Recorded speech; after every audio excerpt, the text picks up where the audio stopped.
More declined logos for us to review today. My name is Anni Roenkae. Let's begin. We start today with a bird logo. The title is Eagle Head logo. I don't see an eagle. Not a bad design though. I like the colors. The subtle gradient is nice. The layout kind of works. I don't like the anatomy.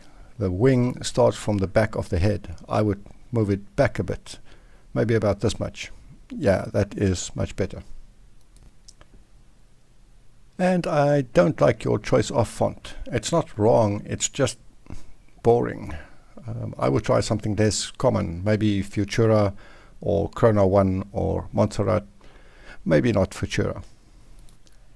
If you have fewer than 1,000 fonts on your computer, then you need to fix that. You are a designer, you need cool fonts. Many good fonts are available for free, and if you find a great one that isn't free, then just go ahead and buy it. It's an investment. Using beautiful fonts in your logos makes it easier to sell your logos. Next, we have a gorilla. He looks upset, and I'm not surprised. You would be upset too if you were unceremoniously chopped in half like this. If you don't want to show the whole animal in a logo, that's okay, but it has to read as cropped, not as unfinished. This one looks unfinished. Next, a skull logo. A really good design, I love it. I think visually this circle is too strong. It is the first thing you see, and then from there it takes a second or two to see what the rest is. So I think I'd make the rest of the headphones dark too, like that, to make reading the image easier and faster. I don't think these two shapes are necessary. I know they are part of the skull structure, but they don't do anything here in this logo. They're not useful. Maybe you can downgrade their visual importance a bit. And I would make the jaw a little shorter. This guy has a serious overbite, or no, underbite. If we close his mouth, then yeah, you can see the jaw could be shorter. And your vector file needs some cleanup work. No need to have all of these anchor points. You want to tidy all of that up before uploading to LogoGround. Other than that, great logo. Well done. Next up, a good idea, poorly executed. A mummy mask logo. It's fun to use lines to define a 3D shape. I call them AT&T lines. Many excellent examples of this on LogoGround. In this design, you need fewer lines and you need them much cleaner than they are now. To be honest, I get the impression that you are new to vector design. Work through a few tutorials so that you know how to use the drawing tools. And one more thing, your description isn't good enough. English is tough, but you can use Google Translate. Easy. Next logo, a flying bull logo. Well, we're not going to spend much time on this one. If you didn't make it, you cannot sell it. Bye bye copycat. Next up, a really promising letter A logo. I like this very much. I think you are onto something. It's just not tidy enough. It bugs me that these rhombus shapes are not perfect. If we take one of them and put it upright, you can see that it is a little skew. So what I would do is start with a perfect rhombus, then copy, paste and rotate to build a rhombus flower, neat with consistent spacing, then delete and modify as necessary to arrive at your letter A. Much better. Next logo. The title is Village Girl logo.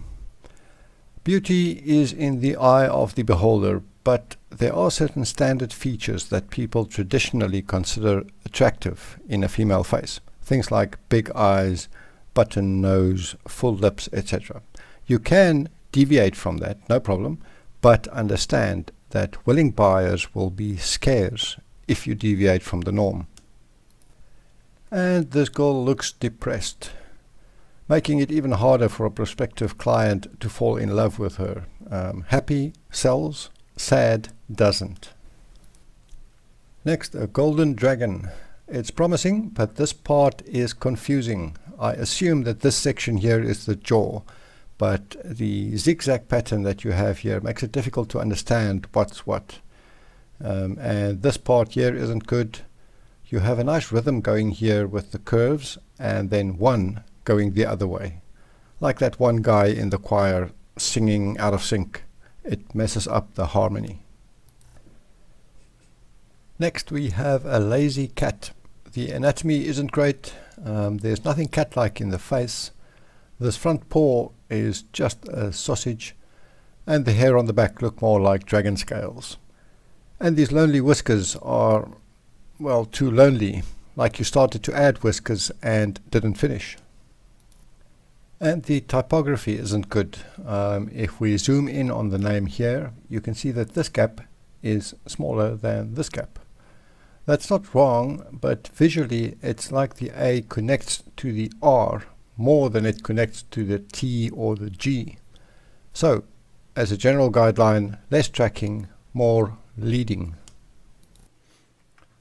Next we have a mountain logo. The arch and the rays are not bad. The mountain is less great, poorly defined and not well drawn. So we declined it. The next day the designer uploaded this version.